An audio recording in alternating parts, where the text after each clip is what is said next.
Welcome to the Explainer. If you've worked in pretty much any clinical setting, you have definitely come across Diclofenac, probably better known as Voltaren. It's a total workhorse for pain and inflammation.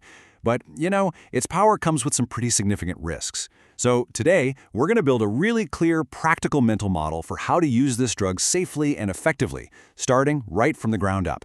First, we'll cover the basics, what it is, and, more importantly, how it actually works on a molecular level. Then, we're going to follow its journey through the body to really understand why it affects certain organs. And that's going to lead us straight into the crucial safety stuff: who should not be taking it, what side effects to watch out for, and finally, a practical checklist to tie it all together. By the end, you'll have a solid framework for thinking about not just diclofenac, but really this entire class of drugs.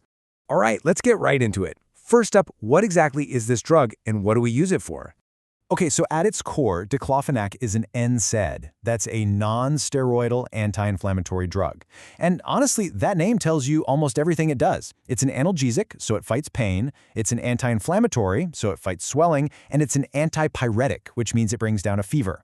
This triple action makes it incredibly useful for all sorts of things, from the chronic inflammation you see in arthritis to more acute problems like a headache or menstrual cramps. Now for the really cool part, the science. How does this one molecule actually accomplish all of that? The entire story of how NSAIDs work really boils down to this one group of chemicals called prostaglandins. You can kind of think of them as the body's alarm system, or the first responders to an injury. When you sprain your ankle, for example, the damaged cells there just flood the area with prostaglandins, and they are what create those classic signs of inflammation: the pain, the swelling, and the heat. And this is basically the biochemical assembly line that makes them. So here's how it goes. Step 1. An injury happens and cells release a fatty acid called arachidonic acid. Step 2. A super important enzyme, cyclooxygenase, we just call it COX for short, acts like a factory worker. It grabs that acid and converts it. And finally, step 3, you get prostaglandins, which then go on to cause all that pain and inflammation. The entire goal of an NSAID is to shut down this assembly line by taking out that COX enzyme. Now, this is where it gets really interesting, because the body has two main versions of this COX enzyme. First, you have COX-1. Think of COX-1 as the housekeeper. It's always working in the background, making prostaglandins that do really important jobs, like protecting our stomach lining from acid, making sure our kidneys get enough blood flow, and helping our platelets work right. Then you have COX-2, the inflamer. This one basically stays quiet until there's an injury. Then it gets switched on and starts pumping out the inflammatory prostaglandins. And this right here, this is the key to everything. It explains both the drug's power and its biggest problems. Diclofenac is non-selective. That means it's powerful. It shuts down that inflammatory COX-2 enzyme, which is exactly what we want it to do. But at the very same time, it also shuts down the protective housekeeper COX-1. And this collateral damage is the reason behind pretty much every major side effect of the drug. So let's follow the drug on its journey through the body. This is a process we call pharmacokinetics, or just ADME for short. To really understand how any drug is going to behave, you have to follow its life cycle. We just remember it with the acronym ADME. First, it has to be absorbed into the blood.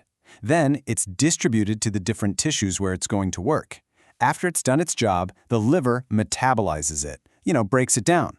And finally, the kidneys excrete the waste products. So if we apply this to diclofenac, we see some really important details. It's absorbed in the gut, which is why we often say to take it with food. The liver is where it gets broken down, and the kidneys are what get rid of it. And that's a super important point we'll come back to. Now look at that half-life, just 1 to 2 hours. That means it gets to work fast, which is great for acute pain, but it also means it's cleared out of the body pretty quickly, so you might need more frequent doses for chronic issues compared to other NSAIDs. Okay, so since we know it blocks that protective COX-1 enzyme, it is absolutely critical to know which patients are at a much higher risk for problems. These right here are your red flag populations. These are the folks where you need to seriously pause and think before prescribing. Because of the risk for GI bleeds, anyone with a history of ulcers is a big concern.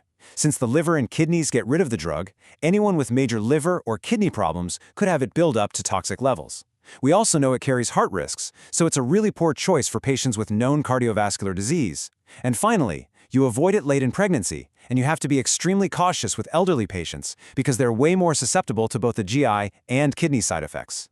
Right. So blocking those COX enzymes, well, it comes at a cost. Let's look at the major risks, system by system, so you know exactly what you need to be watching for. The GI system, well, it really takes the biggest hit. By blocking that COX-1 enzyme, we're taking away the prostaglandins that protect the stomach lining. This leaves the stomach wall vulnerable to acid, which is why the most common side effects are things like heartburn, all the way up to severe, life-threatening ulcers and bleeding. Next up is the cardiovascular system, and this one is a big deal.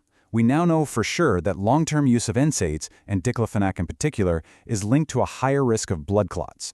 We're talking heart attacks and strokes. This risk is not small, and it's why these drugs are used very, very carefully, if at all, in patients who already have heart problems. And finally, we have to talk about the kidneys. Prostaglandins are key for maintaining proper blood flow and pressure inside the kidneys. When we block them, NSAIDs can mess up kidney function, leading to fluid retention, high blood pressure, and in vulnerable people, even acute kidney injury. This is especially dangerous for anyone who already has kidney disease. So how do we take all this science and turn it into safe clinical practice? Let's walk through a quick and easy checklist. The approach is really straightforward. Assess first, then monitor. Before you even think about giving the drug, you have to screen the patient's history for any of those red flag conditions we just talked about. You also have to check their med list for dangerous interactions, especially with blood thinners. Then, after you give it, your job is to watch like a hawk for signs of a GI bleed, like dark tarry stools, and to keep an eye on their kidney labs, like their BUN and creatinine. Patient education is absolutely essential for safety.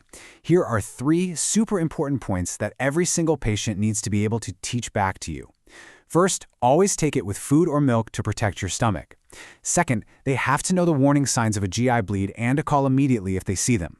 And third, they must understand that they can't double up by also taking over-the-counter NSAIDs like ibuprofen or naproxen.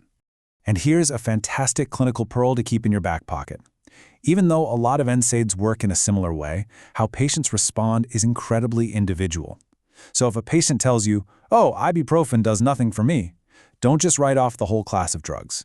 They might get amazing relief from diclofenac or naproxen. It's almost always worth trying a different one.